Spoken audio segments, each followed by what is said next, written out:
Stop what you're doing right now. I woke up this morning feeling wonderful. Then I pick up my phone, scroll down my timeline, and what do I see?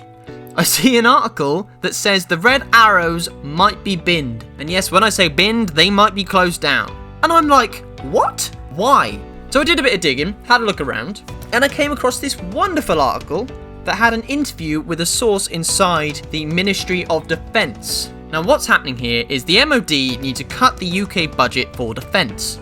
One of their sources said to the Mirror, that's a newspaper in the UK by the way, they said this: the armed forces will be expected to justify every penny. The Red Arrows cost around £10 million a year to run and are nice to look at. The question is, are they still relevant? Yes. Yes, they're still relevant. And considering the UK defence budget this year was £38 billion, the Red Arrows make a massive impact considering how little they cost compared to that. That's 0.03% of that budget.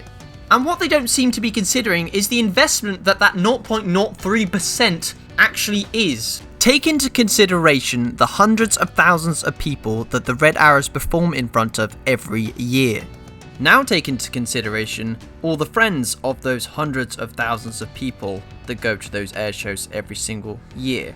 Now take into consideration that those hundreds of thousands of people a year might be still looking at career opportunities. Now take into consideration that those hundreds of thousands of people and their friends a year are being greatly inspired and infused with a sense of patriotism that shows them who they really want to be. You think recruitment is difficult now? Wait until you've been off the Red Arrows. It's not even just about the military either. The Red Arrows shape hearts and minds all over the country. No, all over the world.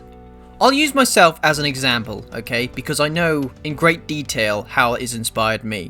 I can't be a commercial or an RAF fighter pilot. That's the bottom line. So what I did instead was took the inspiration that the Red Arrows gave to me and created this YouTube channel. And as you know, on this YouTube channel, me and my friends, we imitate the Red Arrows virtually. The Red Arrows have not only inspired me to create a functioning job in the community, but it has also inspired me to help inspire other people the same way that they inspired me. We get hundreds of messages a day just on the Instagram alone, and many of which do include, I've decided I'm going to be a fighter pilot for the RAF, I've decided I'm going to be a commercial airliner, I've decided I'm going to be a postal pilot and deliver cargo, I've decided I'm going to be a helicopter pilot, directly because of that original inspiration, that one air show that I went to, that one thing, that one idea that they created in my head has rippled into tens of millions of people. And I say tens of millions of people because including this channel and all of the other channels that we've been featured on, that is seriously the figure that it comes up to. So I'll ask you again, do you really think that £10 million a year is just being spent on making something look pretty? So sign the petition in the description below, it's right down there, and don't forget to tell your friends about it as well, and I'll keep you updated with what's going on. And just to clarify, I know that there is a very small chance that this will happen, but the fact that there is a small chance that this might happen, it kind of made me a bit uneasy. So, some people have also said to me that they think it might just be the newspaper twisting words and things. I really hope that is true, because I really don't want this to be a case. But it is one of those things where I just want to make sure that we do everything we can to reduce the chances of this happening. Thank you very much for listening to what I have to say. I just really needed to get this off my chest and try and do something about this, because I would just kick myself if I didn't. And yeah, I'll see you in the next video.